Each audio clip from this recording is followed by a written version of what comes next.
Hi everyone, my name's Lisa. I'm a crochet teacher. I've been teaching crochet for quite a number of years now, and I've been doing it myself for even longer. So I'm here today to talk to you about learning to crochet and what materials you need to get started. And the good news is that you don't really need a lot. It should not cost you a lot of money to get started with crochet.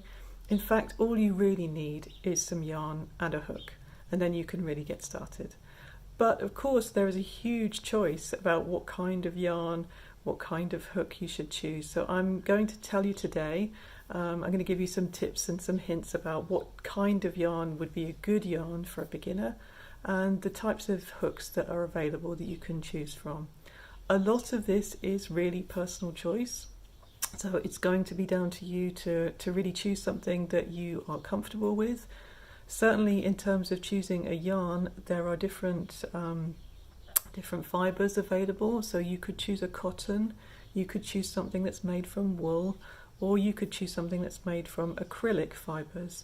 So that's really a very personal thing, and I can recommend different types of yarns from each of the different varieties, but at the end it will be up to you what you decide to choose. So let's go ahead and have a look at different types of yarn, different thicknesses of yarn, and different types of hook. So let's talk a little bit about different types of hooks and what you could choose when you're starting out. As I said, there's lots and lots of choice, and at some point it's going to be down to you to decide what you like and what you want to use. But I'll just show you a few of different kinds that are available. So lots of people like to work with a hook like this, with a silicone handle like this and a metal hook. It's quite comfortable to work with. These ones here have what's called a thumbprint, so there's a flat bit here where you can put your thumb, and they're quite nice to hold, quite easy to work with. These ones that I've got are quite short. You can get ones that are perhaps a little bit longer depending on how you like to hold your hook. But this is a great beginner hook. You don't have to spend a lot. Lots of people will recommend clover and tulip hooks. You can, for sure, you can use those. You can also get cheaper ones on Amazon and places like that if you just want to try out. This is the really basic type of hook, so no handle, just a metal stick like this. Works absolutely fine. In the beginning, this is what I started to learn with. So it really works fine. If you have any issues about pain in your hands or arthritis or anything like this, then probably you want to choose something that has a handle rather than just using one that just has a stick like this. But again, it's really personal choice. So there's a thumbprint here where you can put your thumb, and this is made from aluminium. This one here is a bit flatter. I think you can see that it's a bit flatter than the others. So this is great depending on how you hold your hook. If you hold it really like this, then it's great. But if you're a pencil grip person, then it's perhaps not as comfortable, but also a nice hook. You can choose wood if you prefer. So there are all different types of shapes of wooden hook. So this is a furls hook, which has this nice shaped body, a little bit longer perhaps than normal, and again it's really, really comfortable. Or of course you can also just choose a plain, this is a bamboo plain stick kind of hook, also fine. You can get ones that are made from plastic, you can get ones that are made from aluminium. So what should you choose? Well, I'm afraid it's up to you, but at some point you should just choose a hook and get started. And I would choose something that's relatively cheap or inexpensive, just to get started. I personally would recommend something with an aluminium hook. It's a little bit less sticky, it's a bit easier to pull through. One other thing that you should look for is the actual hook part of your hook. Just move those out of the way and then I can really show you properly. So if you have a look at these two hooks, you can see that the shape of this hooky bit is slightly different. So this one is called an inline hook. So it has a kind of cutout, and the hook part is actually quite sharp. This one here is tapered, so it comes in from both sides to the hook, and it's quite smooth and rounded. Personally, I recommend the tapered kind for beginners and not the inline kind. The reason being is that with the inline kind, it's easier to catch the yarn, so to catch little bits of yarn and go in between the strands of yarn. So personally, I recommend a tapered hook for beginners.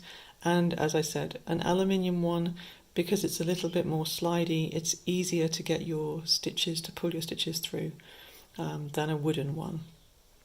So, hooks. Now then, what about yarn? So even more choice when it comes to yarn. You could choose a lot of things. So the thing that you should look for when you're a beginner is look for something that's slightly more chunky.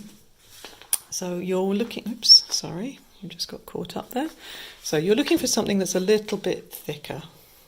So when I say thick, I don't mean really, really super thick, but not as thin as the kind of yarn that you might see in your jumper that you're wearing, one that's shop bought. You're looking for something a little bit thicker. And the reason for that is that your stitches will just be easier to see. So here I've got different ones. These ones, this is Stonewashed, this is Chunky Monkey. These are all different types of fibre. So this one is cotton and acrylic. This one is acrylic. That one is actually also acrylic. This one is alpaca and wool. This is from Drops. And I've also got something that's slightly thinner. So this is what we would call a DK weight yarn. These ones are all what I would call Aran weight, which is slightly thicker. You don't really need to know the words at this point. You can learn them at some point. But what you should look at is what's written on the band of your yarn. And what you're looking for is something that says here, so here I've got a little picture, let me bring it just a little bit closer, a little picture of a crochet hook or some knitting needles and some numbers. So this one says 3 to 4, and that's a picture of some knitting needles or a crochet hook. So what that means is that I should pick a crochet hook that is a size 4mm to use with this yarn. If I have a look at some of my other ones here, I've got a slightly different symbol here.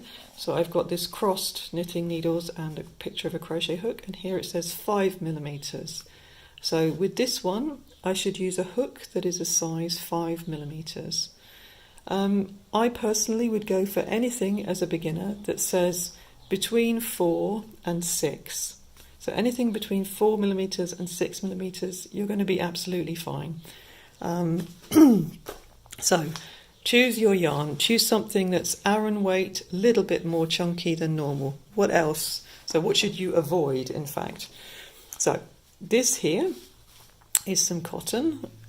It's actually really nice to work with, but it's quite thin. So I would say that this, when you're starting out, is too thin compared to this one here, which is much thicker. I think you can see that. So avoid something that's really, really thin. Go for something a bit thicker. What else should you avoid? The dread of every crocheter, dark yarn. Dark yarn is really, really hard to see your stitches. It has nothing to do with the fibre or anything like that. It's just a question of lighting. So in the beginning, I would avoid stuff that is really dark. This is also something that I would avoid personally as a beginner. It's beautiful, it makes absolutely beautiful garments, but I don't know if you can see that, but this has a thread, a glittery thread running through it. And what that means is when I work with it, although it's going to look beautiful at the end, if I have to undo it, those little glittery threads are going to catch when I'm undoing it. So it's hard to undo it. That's the only reason. Also, I would say this yarn here has different strands. I don't know if you can see that. Yes, you can. So it's got these different strands. So it's not twisted together like other yarn. And that means that when I'm crocheting, it's very easy to put my hook through those different strands and not underneath the whole thing. So I would avoid anything that looks a little bit like this, where the strands are perhaps coming apart. I did show you the Chunky Monkey before as a good beginner one, and I still think it is good, but you would see if you have a look at it that it kind of does the same thing. So if you have a quick look at the strands, they can come apart a little bit. So it's possible that when you're working, you might put your hook in the middle of your yarn. I still think it's a good yarn for a beginner, just because it's a little bit thicker. It's nice and soft, and it looks nice at the end, so I still think it's good for a beginner. This one here, this is chenille yarn. Also, please don't start with this when you're a beginner. The reason for that, even though it's lovely and soft, it makes lovely things, it feels nice, everybody loves to touch it and squish it. But the problem with this kind of yarn is that when you make stitches, it's very, very hard to see your stitches because of the fluffiness of the yarn. So don't start out with the wonderful, lovely, fluffy chenille yarn. Start out with something a little bit easier. Also, a good tip that I would say, so choose something that's light coloured, little bit thicker, round about 5mm hook. That's what you're looking for. I would say start with something that's a plain colour, just because, again, it's easier to see your stitches. If you choose something that's multicoloured, then you'll have variations depending on what kind of colour you're working in a particular stitch. So start out with something that's a plain colour and have a go.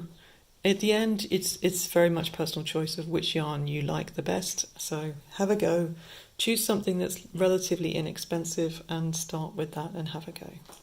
And come back and watch my next video, which is going to show you actually what to do with your yarn and your hook now that you've chosen them.